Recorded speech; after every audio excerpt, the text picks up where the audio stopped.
சந்தித்து கொண்டிருந்தோம். எதுக்கு போகிறோம்னே தெரியாமல் court, case, police station, advocate, panchayat, legal, illegal யாராவது ஒருத்தங்க வெளியில் வந்து நின்னாலே அப்படியே பின்னாடி வழியாக குதித்து ஓடி போய் விட வேண்டிய ஒரு சூழ்நிலையை எல்லாம் விருச்சிக ராசிக்காரர்கள் சந்தித்தார்கள். சரி, இந்த 4ஆம் இடத்துல இருந்த சனி பகவான் 5ஆம் இடத்துக்கு போயிட்டார் அப்படின்னா 5ஆம் இடத்துல இருக்கக்கூடிய ராகு 4ஆம் இடத்துக்கு வந்தார். இந்த பக்கம் அஷ்டம குரு என்று சொல்லிவிட்டார்கள். ஏதோ கொஞ்சம் காசு கையில் இருந்தது. இந்த அஷ்டம குரு வந்ததுக்கு அப்புறம் டோட்டல் லாக்.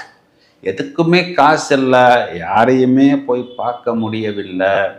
சரி, அப்போ நம்ம ஒரு சொல்யூஷனையே தேடி போக வேண்டாம். நமக்கு இது ஒரு அவமானம் மட்டுமல்லாமல் ஒரு தண்டனையாகவும் எடுத்துக்கொண்டு, என்ன தண்டனைங்கிறதை எல்லாரும் உள்ளிருந்து அனுபவிக்கிறார்கள், நாங்கள் வெளியிலிருந்து அனுபவிக்கிறோம். சிந்தாத கண்ணீர் இல்லை, கண்டிப்பாக தூக்கம் இல்லை அப்படிங்கிறது தான்